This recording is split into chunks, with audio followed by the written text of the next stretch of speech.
Hello চিয়ান, আজকে আমি তোমাদের সামনে আলোচনা করব আমাদের সমন্বয় সংক্রান্ত ধারাবাহিক আলোচনার 3 নাম্বার সমন্বয় নিয়ে। আজকে আমি যে সমন্বয়টা নিয়ে তোমাদের সাথে কথা বলবো সেটা হচ্ছে খুবই গুরুত্বপূর্ণ একটা সমন্বয়। আর এই সমন্বয়টা আমাদের এসএসসি, এইচএসসি এবং অ্যাডমিশন টেস্টে গিয়েও এই সমন্বয়টা নিয়ে অনেক স্টুডেন্ট আছো যারা একটু প্রবলেমে পড়ে যাও। আর এই সমন্বয়টাকে আমরা আজকে খুব সহজভাবে বিস্তারিতভাবে জানবো। দেখো, আমরা সবাই জানি কুরিন এবং কুরিন সংক্রান্ত সমস্যার জন্য আমাদের নানান ধরনের ওয়ে আছে সমাধান করার জন্য। তবে আমি আজকে এমন একটা ইজি ওয়েতে তোমাদেরকে এটা সমাধান করে দেখাবো যাতে করে তোমাদের আর কখনোই কুরিন এবং কুরিন সংক্রান্ত সমস্যা নিয়ে সমস্যা না থাকে। দেখো, শুরুতে আমরা যেটা দেখব, আমাদের ধরে নাও কুরিন এবং কুরিন সংক্রান্ত সমস্যা। আমরা জানি সমন্বয় করতে গেলে আমাদের শুরুতে একটা রেয়ামিল দেওয়া থাকে আর নিচে অন্যান্য তথ্য বা সমন্বয় নামে কিছু সমন্বয় থাকে।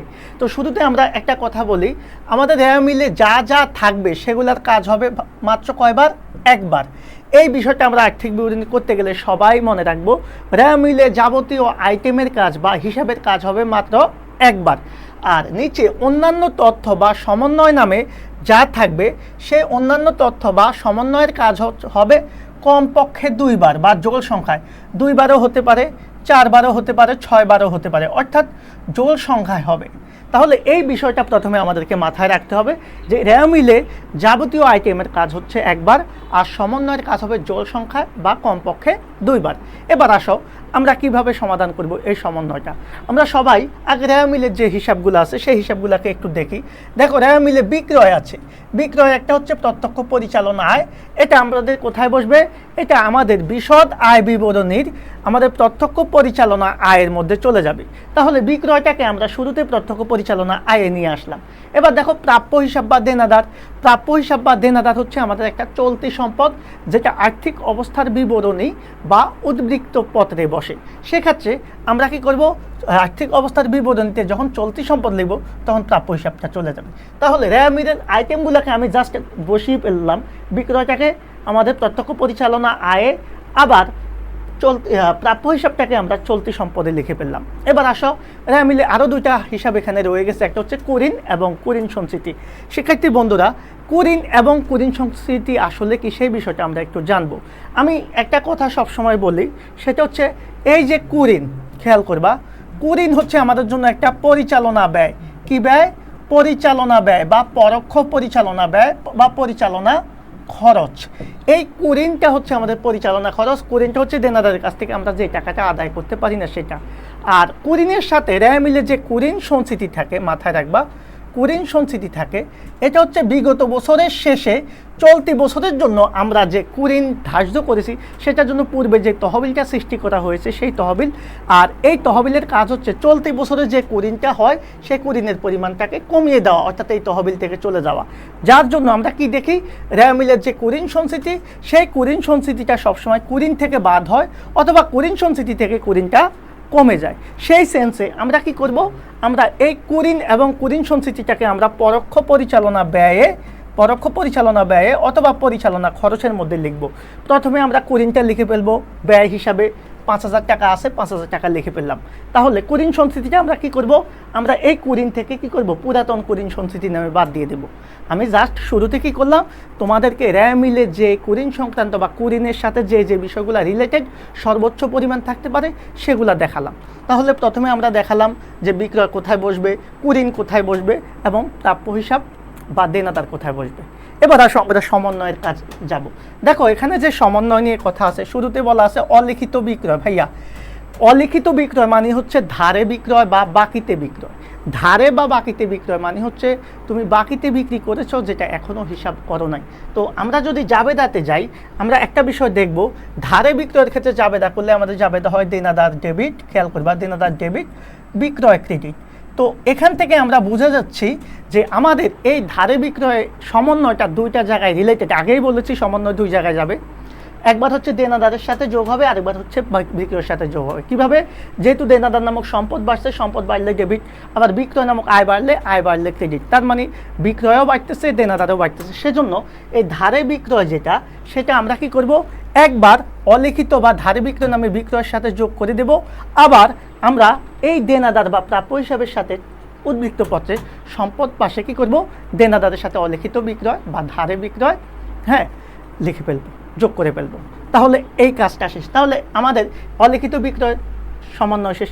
এবার যদি কোনো কারণে অলিখিত বিক্রয় না থেকে বলতো অলিখিত আন্তঃফেরত অথবা অলিখিত বিক্রয় ফেরত, তাহলে অন্তঃফেরত বা বিক্রয় ফেরত মানে হচ্ছে আমি যে পণ্যটা বিক্রয় করেছি সেই পণ্যটা ফেরত এসেছে, যার জন্য এখন কি হবে, এই জাবেদা ঠিক উল্টো হয়ে যাবে, অর্থাৎ এক্ষেত্রে বিক্রয় ফেরত ডেবিট হয়ে যাবে, আর এই যে দেনাদার ডেবিট ছিল এই দেনাদার ক্রেডিট হবে। এখন তোমরাই বলো, বিক্রয় করলে যেরকম বিক্রয় বাড়তো, ফেরত হলে বিক্রয় কমবে, আবার দেনাদার এখানে কমে যাবে। তার মানে অলিখিত আন্তঃফেরত বা বিক্রয় ফেরতের কাজও দুইবার হবে। কার সাথে?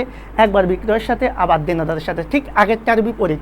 তো আগেরটাতে কি হয়েছে, আগেরটাতে দুইটাকেই আমরা কি করেছি, বাড়িয়েছি। এটাতে আমরা দুইটাকে অলিখিত ফেরত নামে কি করব, বিক্রয় থেকেও বাদ দিয়ে দেব, অলিখিত ফেরত নামে বা আন্তঃফেরত নামে দেনাদার থেকেও বাদ দিয়ে দেব।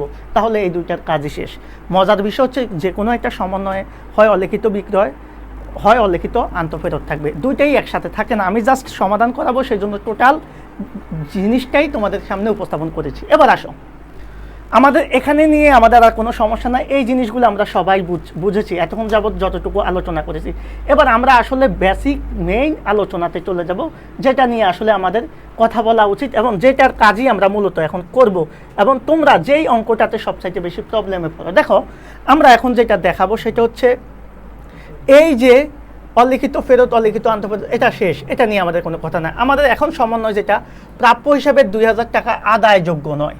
ভাই, এটা একটা সমন্বয়, আমরা সবাই জানি। প্রাপ্য হিসাবে 2000 টাকা আদায়যোগ্য নয় যে কথা, দেনাদারের 2000 টাকা অবলোপন করে একই কথা, অথবা দেনাদারের 2000 টাকা আদায়যোগ্য নয়, অথবা কুঋণ ধার্য করো 2000 টাকা, অনেক নামেই থাকতে পারে, সব কথার মানেই এক। অর্থাৎ আমার যে প্রাপ্য হিসাব বা দেনাদার আছে, এই প্রাপ্য হিসাব বা দেনাদারের কাছ থেকে আমি 2000 টাকা পাবো না, নতুন করে আমি এটা নিশ্চিত হলাম। আচ্ছা, যদি তুমি নিশ্চিত হয়ে থাকো তাহলে এই দেনাদার বা প্রাপ্য হিসাবের জন্য তোমার একবার কি হবে, একবার কুঋণ নামক, যেহেতু টাকাটা আদায় করতে পারবো না, কুঋণ নামক একটা ব্যয় বেড়ে যাবে, কুঋণ ডেবিট হবে। অন্যদিকে প্রাপ্য হিসাব বা দেনাদার নামক সম্পদ কমে যাবে, দেনাদার ক্রেডিট হয়ে যাবে। তাহলে এখান থেকে দুইটা বিষয় আমরা ক্লিয়ার। একবার কুঋণ নামক একটা ব্যয় বাড়তেছে, ব্যয়ের সাথে যোগ করবা, আবার দেনাদার নামক একটা সম্পদ কমতেছে, ওই যে সমন্বয়ের কাজ দুইবার, সেজন্য দুইটা কাজ করব। তাহলে এই যে প্রাপ্য হিসাবে 2000 টাকা আদায়যোগ্য নয়, এটার জন্য আমরা কি করব, একবার আমাদের কুঋণ নামক ব্যয়কে বাড়াবো, অর্থাৎ কুঋণের সাথে এই যে 2000 টাকা আদায়যোগ্য নয়, এটা একটা নতুন কুঋণ নামে আমরা কি করব, যোগ করব, কারণ নতুন করে আমি নিশ্চিত হলাম, সেজন্য এটা কুঋণের সাথে একবার যোগ করব। আবার এটা কি করব, আমি নতুন কুঋণ নামে দেনাদার থেকে বাদ দিয়ে দেব। খুবই সিম্পল বিষয়। তাহলে দেনাদারের কাছ থেকে যেটা অবলোপন করবো সেটা একবার কুঋণের সাথে যোগ, আবার দেনাদার থেকে বাদ। এবার আসো পরবর্তী যে সমন্বয়, সেটা হচ্ছে অবশিষ্ট প্রাপ্য হিসাবের উপর 5% কুঋণ সঞ্চিতি ধরতে হবে। প্রবলেম ইজ দ্যাট অবশিষ্ট প্রাপ্য হিসাব, এখন অবশিষ্ট প্রাপ্য হিসাবে এই অঙ্কে আমরা কত পেলাম? দেখো, অবশিষ্ট প্রাপ্য হিসাব বলতে এই অঙ্কে আমরা অবশিষ্ট প্রাপ্য হিসাব পেয়েছি কত, এই যে এখানে এসে, অর্থাৎ আমাদের শুরুতে প্রাপ্য হিসাব ছিল 52,000, এখান থেকে এটার সাথে আমরা 13,000 যোগ করেছি, 3,000 বিয়োগ করেছি, আবার নতুন কুঋণ বিয়োগ করেছি। তার মানে 52 আর 13 65, 65 থেকে 62, 62 থেকে 2 গেলে 60,000 টাকা। অর্থাৎ এখানে এই অঙ্কে আমাদের অবশিষ্ট প্রাপ্য হিসাব হচ্ছে 60,000 টাকা। এটাই হচ্ছে অবশিষ্ট প্রাপ্য হিসাব। তাহলে অবশিষ্ট প্রাপ্য হিসাব বলা থাকুক অথবা না থাকুক, যদি তোমাকে কখনো কুঋণ সঞ্চিতি ধার্য করতে বলে অথবা ক্ষেত্র বিশেষ বাট্টা সঞ্চিতি ধার্য করতে বলে, তুমি কি করবা, কুঋণের সাথে আগে যত কাজ আছে অর্থাৎ কুঋণের সাথে যা যা যোগ করা সেটা যোগ করবা, যা যা বিয়োগ করা সেটা বিয়োগ করার পরে শেষে যেটা থাকবে, অর্থাৎ এই যে 60,000 টাকা আমাদের এখানে আছে, অর্থাৎ আমাদের কুঋণ ছিল প্রথমে হচ্ছে 52,000, খেয়াল করবা, এটার সাথে আমরা অলিখিত কুঋণ যোগ করেছি, হ্যাঁ, অলিখিত বিক্রয় যোগ করেছি 13,000, তাহলে 65 ছিল, একটু খেয়াল করবা। এবার আন্তঃফেরত, অলিখিত আন্তঃফেরত মাইনাস করেছি কত, 3,000, তাহলে কত হয়েছে আমার অবশিষ্ট কুঋণ, 62। এখান থেকে আমার আবার 2,000 টাকা কুঋণ বাবদ বাদ হয়েছে, নতুন কুঋণ বাবদ, তাহলে অবশিষ্ট প্রাপ্য হিসাব আমার হয়েছে 60,000। এখন এই 60,000-এর কত পার্সেন্ট, 5% কুঋণ সঞ্চিতি ধরবো। তাহলে এই 60,000 টাকার 5% যদি কুঋণ সঞ্চিতি ধরি, তাহলে 60,000-এর 10% একটা শূন্য কমায় দাও, 6, 5 হলে অর্ধেক, অর্থাৎ 3,000 টাকা হচ্ছে নতুন কুঋণ সঞ্চিতি। সেজন্য আমি কি করব, এই নতুন কুঋণ সঞ্চিতিটাও একই রকমভাবে যে ভবিষ্যতে আমি পাবো না, সেজন্য একবার কুঋণের সাথে যোগ করে দিব ব্যয়ের মতো করে, আরেকবার কি করব, ভবিষ্যতের জন্য যেহেতু আমি ধরেছি চলতি বছর খরচকে বাড়াবো বা মুনাফার বিপরীতে এটাকে আমি যোগ করে দেব। অন্যদিকে এই নতুন কুরিন সঞ্চিতি 3000 টাকা আমি কি করব, আবার আমার প্রাপ্য হিসাব থেকে বাদ দিয়ে দেব। দ্যাট মিনস অলিখিত কুরিনের যে চরিত্র, অলিখিত কুরিন সঞ্চিতি বা কুরিন সঞ্চিতির একই চরিত্র, অর্থাৎ দুইটাই কুরিনের সাথে যোগ হবে, দুইটাই আমাদের দেনাদার থেকে বা প্রাপ্য হিসাব থেকে বিয়োগ বা বাদ হবে। এ হচ্ছে কথা। তাহলে আমার এখানে যোগফল করলে কি হয়, আমি কুরিনের সাথে নতুন কুরিন সঞ্চিতি যোগ করব, পুরাতনটা মাইনাস করে দিব, যেটা আসবে সেটাই কুরিন খরচ নামে এখানে বসে যাবে। আর এইদিকে কি করব, প্রাপ্য হিসাবের সাথে যদি অলিখিত বিক্রয় থাকে সেটা যোগ করব, বিক্রয় ফেরত থাকলে সেটা বাদ দিব, নতুন কুরিন অবশ্যই বাদ দিব, নতুন কুরিন সঞ্চিতিও বাদ দিব, আবার যদি ক্ষেত্র বিশেষে বারটা সঞ্চিতি থাকে সেটাও বাদ দিব, শেষ। আর এদিকে বিক্রয়ের সাথে যদি কোনো কাজ থাকে সেটা কাজ করব। এখন প্রবলেম হচ্ছে এর বাইরে কুরিন সংক্রান্ত আর কোনো সমস্যাই তোমাদের থাকবে না। আশা করি ভিডিওটা ভালো লেগেছে। একটা বিষয় বলবো, যদি কখনো এমন হয় একই অঙ্কে তো সবগুলো জিনিস থাকবে না, তখন তোমাকে যেটা দেওয়া থাকবে সেটার কাজ করবা, বাকি কিছু চিন্তা করার দরকার নাই। আমি একটা সমন্বয়ের মাধ্যমে কুরিনের যাবতীয় টোটাল বিষয়টা সমাধান করে দিয়েছি। আরেকটা বিষয় দেখাই তোমাদের জন্য, এই যে কুরিনের অনেক সময় আমরা জাবেদা দিই, তো জাবেদা দিতে গেলে আমরা জাস্ট মাথায় রাখবো আধুনিক পদ্ধতিতে এই কুরিনের জাবেদা কিন্তু আমাদের দিতে হয় দুইটা। একটা হচ্ছে খেয়াল করবা, এই যখন আমরা কুরিন হিসাবভুক্ত করব, হ্যাঁ, তখন আমরা কুরিন যখন অবলোপন করব তখন আমরা এই কুরিন সঞ্চিতি নামক একটা তহবিল আছে, সেই তহবিলটাকে ডেবিট করব এবং দেনাদার থেকে কি করব, ক্রেডিট করব, যার কারণে কুরিন সঞ্চিতিটা আমাদের কি হয়, ওই যে কুরিনের থেকে মাইনাস হয় আর দেনাদার থেকে মাইনাস হয়। আর যখন আমরা সরাসরি কুরিন সঞ্চিতি চলতি বছরে ধরবো ভবিষ্যতের জন্য, তখন আমাদের জাবেদা হবে কুরিন ডেবিট, কুরিন সঞ্চিতি ক্রেডিট। আর কুরিন সঞ্চিতি কীভাবে নির্ণয় করতে হয় সেটা আমরা অলরেডি দেখিয়েছি, যে আমাদের দেনাদারের সাথে নতুন বা অলিখিত বিক্রয় থাকলে যোগ করব, অলিখিত ফেরত থাকলে বাদ দিব, নতুন কুরিন থাকলে বাদ দেওয়ার পর যেটা থাকবে সেটা অবশিষ্ট প্রাপ্য হিসাব, সেটার উপর 5% সঞ্চিতি তুললে আমরা এইভাবে কুরিন সঞ্চিতি ধার্য করব। আশা করি আজকের ক্লাসের মাধ্যমে তোমরা কুরিনের জাবেদা এবং কুরিনের আর্থিক বিবরণী পোস্টিং, কার সাথে কতবার কাজ করতে হবে, টোটাল বিষয়টা ক্লিয়ার হয়েছে। সকলকে ধন্যবাদ। ভিডিওটা ভালো লাগলে অবশ্যই আমাদের পেজে যুক্ত হয়ে যাবা।